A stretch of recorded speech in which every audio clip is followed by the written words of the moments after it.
جس گھر میں کتا، تصویر اور جنبی یہ تین ہوں وہاں رحمت کا فرشتہ نہیں آتا۔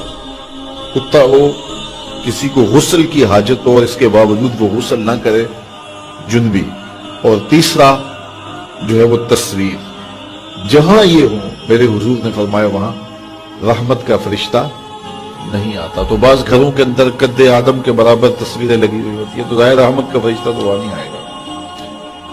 اور پھر یہ تصویر کسی تقدس مآب ہستی کی ہی کیوں نہ ہو تو پھر بھی اس سے گریز کرنے کا کہا گیا ہے۔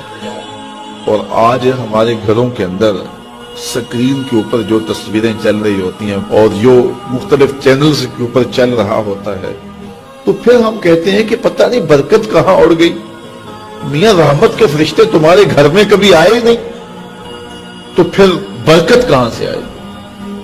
پہلے مال تھوڑا ہوتا تھا، پیسے لوگوں کے پاس اتنے نہیں ہوتے تھے، 100 روپے کا منہ کوئی دیکھتا تھا، لوگ پیدل سفر کرتے تھے۔ میں ایک دیہات کا رہنے والا ہوں، سارے لوگ پیدل شہر میں آتے تھے، لوگوں کے پاس دو سے زیادہ جوڑے نہیں ہوتے تھے، اچھا جوتا کسی کے پاس نہیں ہوتا تھا، شادیوں سے بڑے بھائی کا جوتا، چھوٹے بھائی کا جوتا، ایک دوسرے کے جوتے مانگ کے لوگ لے کے جایا کرتے تھے۔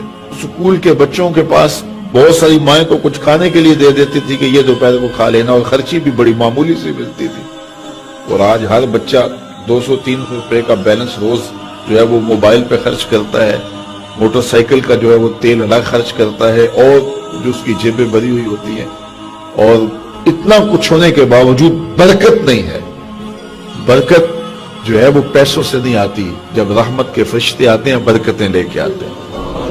اور ہمارے گھروں کے اندر جو قدآور سکرینیں لگی ہوئی ہیں اس سے برکت اڑ گئی ہوئی ہے، اور اس پہ پھر کیا کیا دیکھا جا رہا ہے اور کیا کیا دکھایا جا رہا ہے، تو پورے ملک سے برکت اڑ گئی ہوئی ہے۔ پیسے کی فراوانی کے باوجود برکت باقی نہیں رہی۔ کثرت کچھ چیز نہیں ہے، برکت کچھ چیز ہے۔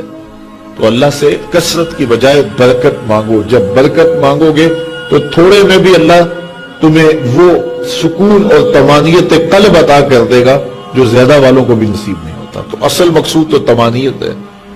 تو اپنی اولاد کو جو ہے وہ اپنے عمل کے ساتھ، اپنے رویے کے ساتھ صالحیت کی جانب لے کر کے جاؤ۔ قرآن مجید کی تلاوت معمول رہے گھر میں، اور 5 گانا نماز کے لیے گھر میں مصلے بچھیں، مائیں بہنیں بیٹیاں گھروں میں مصلے بچھائیں، اور مرد حضرات مسجد کا رخ کریں، تو پھر دیکھنا کہ اس کے اثرات مرتب ہونے لگے۔ ایک بندہ جا رہا تھا جنگل میں، تو اس نے دیکھا کہ ایک لومڑی ہے جس کے پاؤں بھی کٹے ہیں، ہاتھ بھی کٹے ہوئے۔ اس نے کہا مالک تو اس کو کیسے رزق دیتا ہوگا؟ تو وہ ایک درخت پہ چڑھ کے بیٹھ گیا۔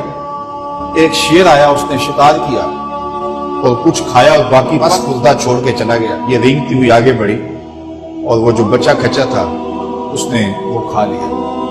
تو اس کا بڑا یقین حامل ہو گیا۔ اس نے کہا کہ مالک تو کتنا کریم ہے، اس کو بھی رزق دیتا ہے۔ ایک غار میں جا کے بیٹھ گیا۔ جب وہ بے دست و پا لومڑی کو رزق دیتا ہے، انہیں تو پھر انسان۔ ایک پہر گزرا، 2 پہر گزرے، وہ ہاتف سے آواز آئی میرے بندے میں تجھے بھی دوں گا، لیکن شیر بن لومڑی نہ بن، شیر بن لومڑی نہ بن، کہ خود بھی کھاؤ اور اوروں کو بھی کھلا۔ تو قسمت کا ہے جو مل کے رہتا ہے۔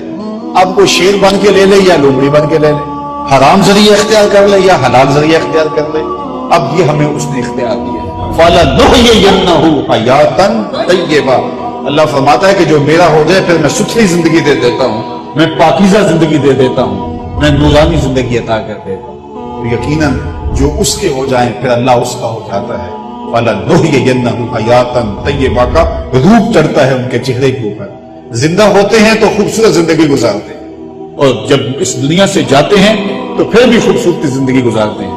اللہ تعالی ہمیں ایسا کر دے کہ مرنے کے بعد بھی ہمارے چہرے پہ رسول اللہ کے انوار کا عکس نمایاں ہو، اور دنیا کی زندگی میں رہیں تو ہم طمانینت کی زندگی، سکھ اور چین کی زندگی گزاریں۔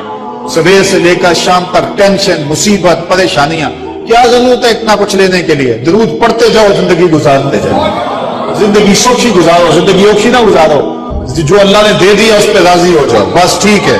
اگر کوئی لوگ تمہیں گالیاں دیتے ہیں، برا کہتے ہیں، کوئی بات نہیں، بھلیا لوکی تینوں کافر کافر آکڑ، تو آہو آہو آہو۔ کوئی تکلیفیں دیتا ہے پھر بھی پریشان نہ ہو، رزق تھوڑا ہے تب بھی پریشان نہ ہو، زیادہ ہے پھر بھی ٹینشن نہ لو۔ اللہ کا شکر ہے، اللہ نے جس حال میں رکھا ہے۔ اور سنو، میں کہتا ہوں کہ یہ ٹینشن فری حدیث ہے. حضرت علی المرتضیٰ فرماتے ہیں جو اللہ کے دیے گئے تھوڑے رزق پہ راضی ہو گیا اللہ قیامت کے دن اس کے تھوڑے عملوں پہ راضی ہو جائے. جو اللہ کے دیے تھوڑے رزق پہ راضی ہو گیا اللہ قیامت کے دن اس کے تھوڑے عملوں پہ راضی ہو گیا. تو خوش نصیب ہیں وہ لوگ جو اپنی زندگی کو اللہ کی رضا میں گزارتے ہیں اور اپنی آخرت کو بھی اس کی رضا کے سائے میں لے جاتے ہیں. اللہ تعالیٰ مجھے آپ کو اپنی رحمتوں کے سائے میں رکھے, دنیا آخرت کی بہاریں نصیب فرمائے.